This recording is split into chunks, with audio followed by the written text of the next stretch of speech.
Welcome to Biztech's ESG Conversation Show. Our guest for today is David Brown. He's the Associate Vice President, APAC at Geotab.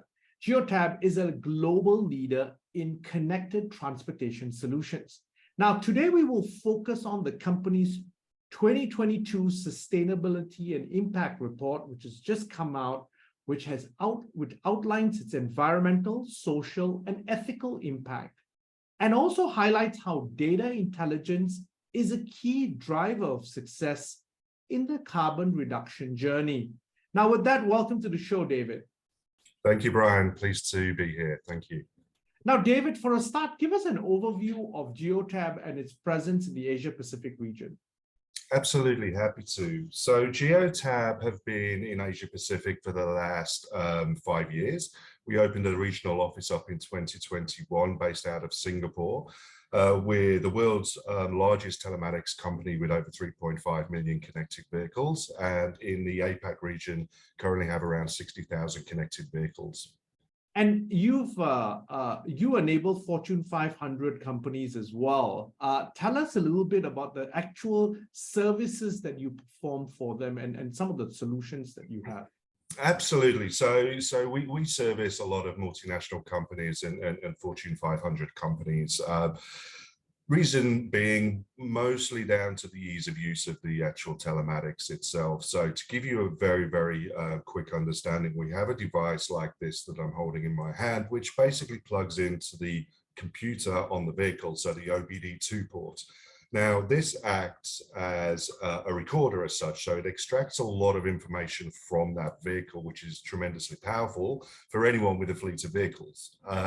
This data is captured, it's held in our Google Cloud platform, and then it's accessible for our customers to use to better improve their operations, to understand the data they're getting through, and to make actionable decisions based on the tangible data that they're getting through. So the more data they're getting, the more insights they're getting into their remote operations. So we provide all that information as Geotab, and we get more information than anybody else because we've got a lot of reverse engineering capability, which means if we can't get something, we've got reverse engineers who will work with the OEMs to get that information through. So we find with Fortune 500 companies, especially now in today's climate, we're looking to reduce emissions. We're looking to hit their sustainability and corporate social responsibility plans, and also their targets as well, because there's a lot of incentives in Southeast Asia, specifically around carbon emissions and reducing the carbon, your footprint. And you can do that through telematics in many different ways, but you need that data through to start to make the transition over to EV or start to bring your carbon emissions down by looking at that data and then making those changes to your business. Fortune 500 companies generally are very hard on this topic because they get a lot of incentives and obviously governance around that as well. Now, so let's take a deep dive into this. Sure. So you did a 2022 Sustainability and Impact Report that was entitled "Unlocking the Power of Data for a Sustainable Future." Yes. Walk us through some of the key insights from this report. So some of the insights into this report is really, how we can get that fleet greener or more sustainable so you can hit your targets. So we have various reports like Green Fleet Dashboards, for example, which is a very customizable and very easy to understand report, which is available on our user interface, where you go in and essentially you see, your fleet across the board, the idle times. You can help benchmark against other fleets in the industry through anonymous and aggregated data as well. So you can see how your fleets are performing from a carbon emissions perspective and a global footprint perspective against like-minded competition in your region. So you can see, for example, if I'm in the last mile delivery business, I can see how my fleets are performing against like-minded fleets. So virtually digital twinning. But you can, this report basically allows you to see idle, it allows you to see your CO2 emissions, how much carbon emissions you are actually consuming right now, and also the fuel burn of the vehicles as well. Driver behavior also adds to that as well. So, you know, if you're driving more aggressively, then that's going to add to more consumption for the vehicle as well. So all this is taken into account and put in a very, very easy to understand report, which is also benchmarking against, as I said, your potential competition for you as well. So you can see how you're performing against another Fortune 500 business and see if you can improve on that as well. In addition to that, we also have what we call an EVSA, which is an electric vehicle suitability assessment. And this is groundbreaking technology in terms of telematics, because essentially what we do is we can advise you on which vehicles to take out of your fleet and which vehicles to bring into your fleet from an electric vehicle perspective. This is groundbreaking because we know now people are looking at transition. Which vehicles do I take out, which are combustion, and which vehicles, electric, do I bring in? And it's not going to cost me money to do so. No one's done this before. You know, business owners are pioneers in this space right now. So if they're looking to transition fleet to electric for a more sustainable future, they have to be making the right decision. They can't be costing the business money by doing so. That takes the whole point away from it. So what we do is we have the data to be able to present against the electric vehicle data, wash it together, and then we produce a report saying you can take these 3 vehicles out of your fleet and replace them with this make and model, and you'll be saving this amount of money over the next 2 or 3 months or years, but you're going to have that tangible data to make that correct decision. We take the guesswork away. So essentially, this 5-minute report could be acting like an environmental consultant. It's groundbreaking. So David, so here is the interesting point that a lot of people don't realize. Being ESG compliant and the move towards zero emissions can actually be very profitable for the business, because people tend to think about it, especially in Southeast Asia, as we are starting our ESG journey in many countries. People think of it as, oh, I've got to comply and therefore it's additional cost. In a situation like this, essentially what this is doing is, with your benchmarking, which you've just outlined in this report, you're measuring yourself against your peers. Then you also then suggest, aha, you can save money in this way by doing this. So that's actually, I think, a big message that needs to be carried through across fleet owners across the region. Absolutely, and Brian, you hit the nail on the head, and I couldn't have put that better myself. In terms of many other things that, you know, transitioning over to a greener future, you know, the brand of the business as well. People notice electric vehicles on the road, whether they're vans or whether they're actually light vehicles. People notice them and they see the brand on the side and they're like, wow, that's, you know, it's noticed. So your branding improves automatically because people notice that. So that's powerful. But also many different things we do around electric vehicle. We've been researching electric vehicles for the last 13 years. And one thing we've found is that temperature really affects the range on the vehicle, because the ideal operating temperature for an electric vehicle is around 17 degrees. In Singapore, many Southeast Asia countries, very, very rarely, if ever, it's 17 degrees. High humidity as well. So vehicles are using more energy to cool down. So the range on the vehicle isn't what's stipulated in the actual handbook. So range anxiety is a big issue for a lot of fleet operators. So what we do is we have a temperature report to be able to input into the system to say 30 degrees, for example, and then we give the estimated range on the vehicle for that particular day for that temperature. So essentially, you know the range on the vehicle, so you know how many kilometers that vehicle has to do. So we take a lot of the guesswork away, and I keep saying this, it's actual tangible data which you can use and you can trust. Okay, so you're absolutely right, yes. So I want to interrupt you here, because this is the thing that therefore worries me, especially from a commercial standpoint. So the ASEAN Automotive Federation says that by 2025, approximately 20% of all vehicles in Southeast Asia will be an electric variety. That's not long, that's 2 years away. Mhm. But if the current technology is not designed to operate optimally in a Southeast Asian environment, aren't we deluding ourselves from an emissions perspective and a carbon footprint perspective that the electric vehicle is the panacea?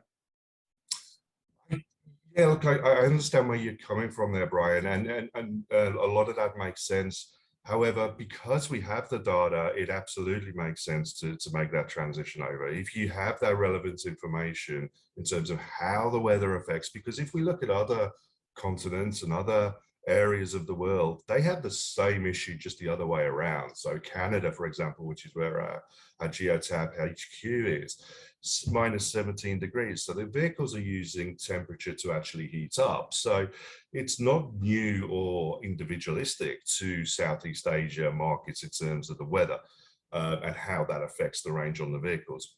What our technology does is understand the jobs those vehicles are doing, what they're meant to do. And then all the data is incorporated into that to be able to tell you how many kilometers those vehicles are meant to be. I think one thing we need to be wary of is the charging aspects and the infrastructure in a lot of the countries to be able to support electric vehicle transition. In Australia, for example, where I'm based, the infrastructure is very, very early on there. In Singapore, you know, it's a small country, so you know, infrastructure can easily be done to support the transition. So if the infrastructure is there and if the charge management in these organizations is correct, then the fleet should be more effective and more cost effective than they ever have been before. Electric vehicles, if they're managed properly, should be saving the business a lot of money. Okay, then David, let me ask you, so you're based in Australia, as you mentioned, in places like Western Australia, for example. Yeah. The infrastructure is not quite there. So in the short run, to reduce carbon emissions, your solution will really help from a fleet management perspective, because it may not be electric. The transition may be just replacing older diesel trucks with more efficient diesel trucks as part of an energy transition, isn't it? It is. You're absolutely right. And with the Green Fleet dashboard that we have, it takes so much more into consideration. I didn't even mention the electric vehicle in the Green Fleet dashboard because we don't really concentrate on that. It's about the other things you can do within your business to cut those carbon emissions down, to put you in that sort of driving seat, excuse the pun, but puts you in the control, because you know you're reducing your carbon emissions and footprint to hit your targets or sustainability goals.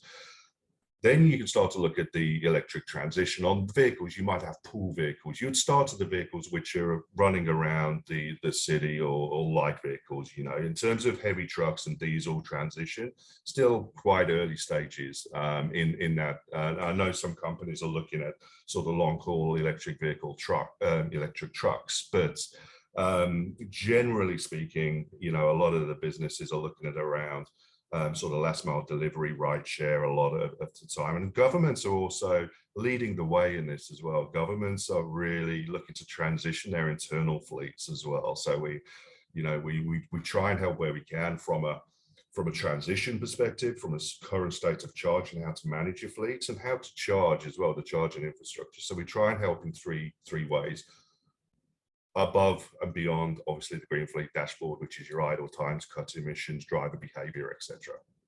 David, you had a very key point that really governments need to lead the initiative, especially, and let's zoom in then perhaps on ASEAN, because governments in ASEAN are committed to reducing its greenhouse emissions by 2030.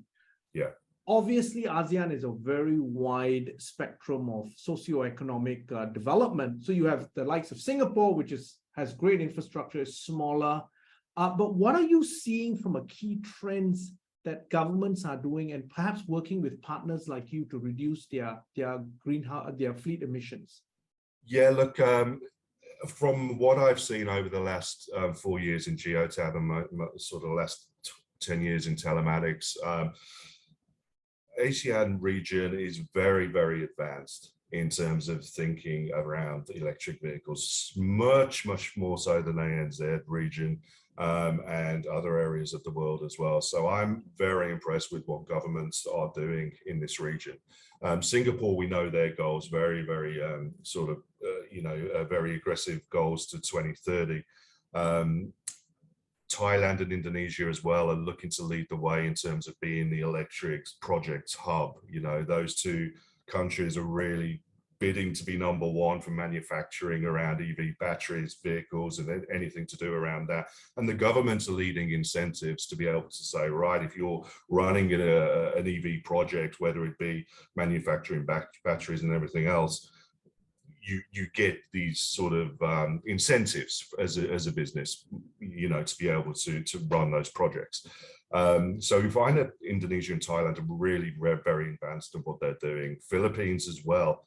They bought out, I think it was 2 years ago, they bought out the Republic Act around electric vehicles as well. So they're trying to transition their public transport from the jeepneys, which are very sort of heavily polluting. The Philippines, for example, Manila, they've got hundreds of thousands of jeepneys around there. They're looking at e-jeepneys now. So they're looking at, if the jeepney is 20 years or older, they're not going to renew the licenses on them. So they have to then purchase a more sustainable vehicle. So and that's a big thing for the Philippines, because the jeepneys, as we know, are kind of iconic to Absolutely. that particular country. So the fact that they're looking to do that is really groundbreaking and very, very impressive. So I would say that the governments are really pushing forward. We have in Singapore and other countries, we have had some conversations with some government departments, because they want that data to understand where to put the charging stations, the public charging stations, and the infrastructure as well. So they're looking at it from an infrastructure perspective as well. So, but they are leading the way, and it's really quite a lot more advanced than many people would think.